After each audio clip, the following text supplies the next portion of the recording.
Hi ಎಲ್ಲರಿಗೂ. ಇವತ್ತು Sunday special ತುಪ್ಪದ ಹೀರೆಕಾಯಿ ಬೋಂಡಾನ ಹೇಗೆ ಮಾಡೋದು ಅಂತ ನೋಡೋಣ ಬನ್ನಿ. ಇದನ್ನು ನೀವೆಲ್ಲ ನೋಡಿರಬಹುದು. ತುಪ್ಪದ ಹೀರೆಕಾಯಿ ಅಂತ ಹೇಳ್ತೀವಿ. ಆಡುಭಾಷೆಯಲ್ಲಿ ತಿಪ್ಪೇರೆಕಾಯಿ ಅಂತ ಹೇಳಿರೋದನ್ನು ನೀವು ಕೇಳಿರ್ಬೋದು. ತುಪ್ಪದ ಹೀರೆಕಾಯಿ ಇದು ಸೀಸನ್ನಲ್ಲಿ ಮಾತ್ರ ಸಿಗುತ್ತೆ. ಇದನ್ನು ನಾನಿವತ್ತು ಕ್ಲೀನಾಗಿ ತೊಳೆದಿಟ್ಕೊಂಡಿದ್ದೀನಿ.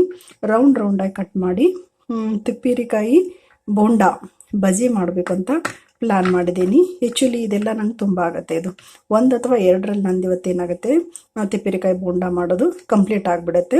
ಉಳಿದಿರೋದನ್ನು ನಾವೇನು ಮಾಡ್ಬೋದು, ಸಾಂಬಾರ್ಗೆ ಇದನ್ನು ಬಳಸ್ಬೋದು, ಜೊತೆಗೆ ಪಲ್ಯನೂ ಮಾಡ್ಬೋದು. ಇದು ಆ್ಯಕ್ಚುಲಿ ಕುದ್ದ ತಕ್ಷಣ ಏನಾಗುತ್ತೆ, ತುಂಬ ಕರೆಗೆ ಹೋಗುತ್ತೆ. ಇಷ್ಟು ಹೋಳುತ್ತೆ ಅಂತ ಹೇಳಿದ್ರೆ ಇಷ್ಟೇ ಪಲ್ಯ ಆಗುತ್ತೆ ಅದು.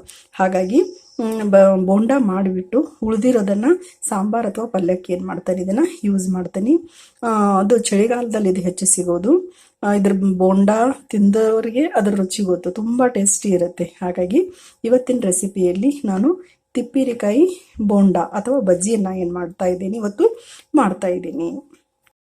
ಬೋಂಡಾ ಮಾಡಲಿಕ್ಕೆ ಹಿಟ್ಟನ್ನು ಕಲಿಸ್ಕೊಳ್ತಾ ಇದ್ದೀನಿ.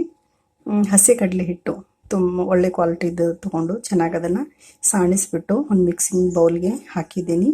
ರುಚಿಗೆ ತಕ್ಕಷ್ಟು ಉಪ್ಪನ್ನು ಇಲ್ಲಿ ಹಾಕ್ತಾ ಇದ್ದೀನಿ. ಅಚ್ಚ ಖಾರದ ಪುಡಿ, ಇಷ್ಟ ಇರೋರು ಹಸಿ ಮೆಣಸಿನ್ಕಾಯಿದೇನು ಮಿಕ್ಸಿ ಮಾಡಿರ್ತಾವಲ್ಲ ಅದನ್ನು ಹಾಕ್ಬೋದು. ಇಲ್ಲ ಅಚ್ಚ ಖಾರದ ಪುಡಿನ ಏನಾಗುತ್ತೆ ಚೆನ್ನಾಗಿರುತ್ತೆ.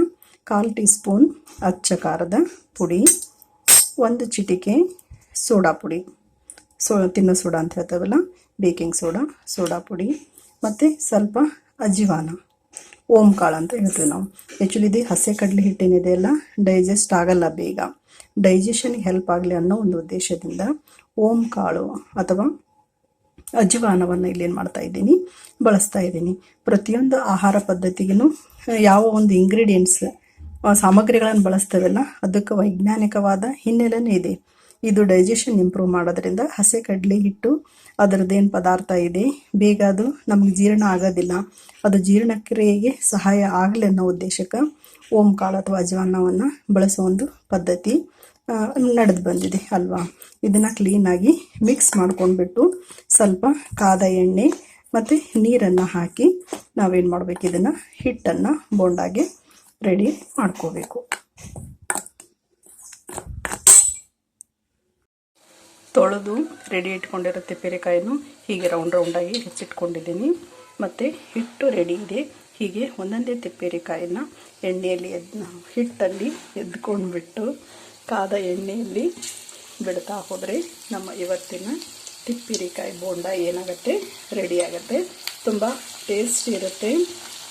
ಆಲ್ಮೋಸ್ಟ್ ನೀವೆಲ್ಲರೂ ಇದನ್ನು ಟೇಸ್ಟ್ ಮಾಡಿದ್ದೀರಿ ಅಂದ್ಕೊಂಡಿದ್ದೀನಿ. ಮತ್ತು ಇದು ಸೀಸನ್ ವೈಸ್ ಚಳಿಗಾಲದಲ್ಲಿ ನಮಗೆ ಸಿಗೋದ್ರಿಂದ ಆ ಸೀಸನಲ್ಲಿ ಅಷ್ಟೇ ನಾವೇನು ಮಾಡ್ಬೋದು, ಇದನ್ನು ಬಳಕೆಯನ್ನು ಮಾಡ್ಕೋಬೋದು.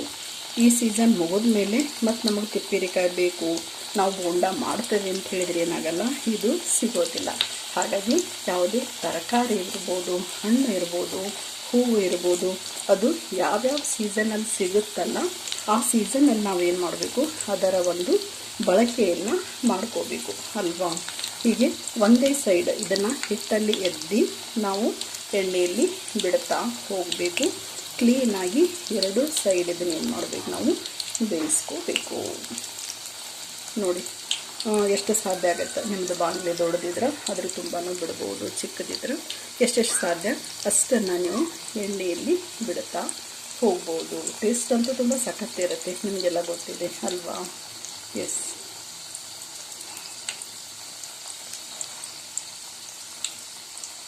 ಬೋತ್ ಸೈಡ್ ನಾವೇನು ಮಾಡಬೇಕು, ಇದನ್ನು ಎಣ್ಣೆಯಲ್ಲಿ ಬೇಯಿಸ್ಕೋಬೇಕು. ಹಿಟ್ಟಿರೋ ಸೈಡು ಮೊದಲು ಎಣ್ಣೆಯಲ್ಲಿ ಬಿಡ್ತೀವಿ, ಆಮೇಲೆ ಇದನ್ನ ಏನು ಮಾಡ್ತೀವಿ, ಟರ್ನ್ ಮಾಡ್ತೀವಿ. ಹೀಗೆ ತಿರುಗಿಸ್ಬಿಟ್ಟು 2 ಸೈಡನ್ನು ನಾವು ಏನು ಮಾಡಬೇಕು, ಕ್ಲೀನಾಗಿ ಎಣ್ಣೆಯಲ್ಲಿ ಬೇಯಿಸ್ಕೋಬೇಕು.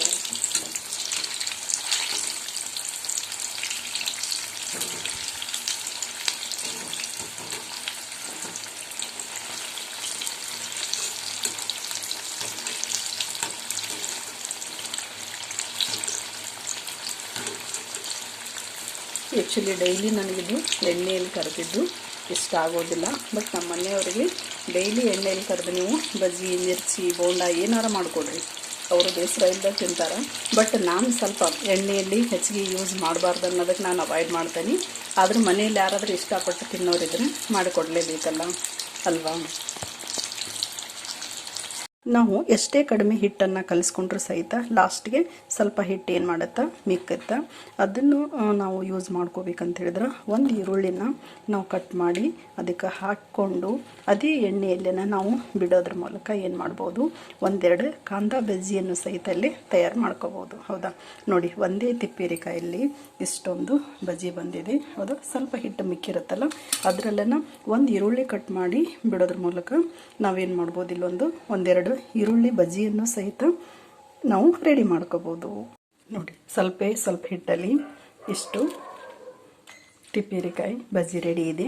ಮತ್ತು ಲಾಸ್ಟ್ ಉಳಿದಿರೋ ಹಿಟ್ಟಲ್ಲಿ ಒಂದು ಈರುಳ್ಳಿ ಕಟ್ ಮಾಡಿಬಿಟ್ಟು ಕಾಂದಾಲ ಬಜ್ಜಿನ ಮಾಡಿದ್ದೀನಿ, ಈರುಳ್ಳಿ ಬಜ್ಜಿ, ಸ್ವಲ್ಪ ಚುಮ್ಮರಿ ಜೊತೆಗೆ ಇದು ತಿಪ್ಪೇರಿಕಾಯಿ ಬಜ್ಜಿ ಮತ್ತು ಈರುಳ್ಳಿ ಬಜ್ಜಿ. ಹೌದಾ, ಇದನ್ನಿಷ್ಟು ನಿಮ್ಮ ಮನೆಯಲ್ಲಿ ಸವಿಯಲ್ಲಿ ಕೊಟ್ಬಿಟ್ರೆ ಸಂಡೇ ಸ್ಪೆಷಲ್ ಇವತ್ತಿಂದು ಟಿಫಿನ್ ಏನಾಗುತ್ತೆ ರೆಡಿ ಆಗುತ್ತೆ. ಎಲ್ಲರಿಗೆ ಇವತ್ತಿನ ವ್ಲಾಗ್ ಎಲ್ಲರಿಗೂ ಇಷ್ಟ ಆಯ್ತು ಅಂತ ಭಾವಿಸ್ತಾ ನೋಡಿದ ತಮಗೆಲ್ಲರಿಗೂ ಧನ್ಯವಾದಗಳು. ಒಂದ್ಸಲ ಈ ಥರ ನೀವು ಟ್ರೈ ಮಾಡಿ ಅಂತ ಹೇಳ್ತಾ ಇವತ್ತಿನ ವಿಡಿಯೋನ ಏನು ಮಾಡ್ತಾ ಇದ್ದೀನಿ, ಮುಗಿಸ್ತಾ ಇದ್ದೀನಿ. Okay, thank you.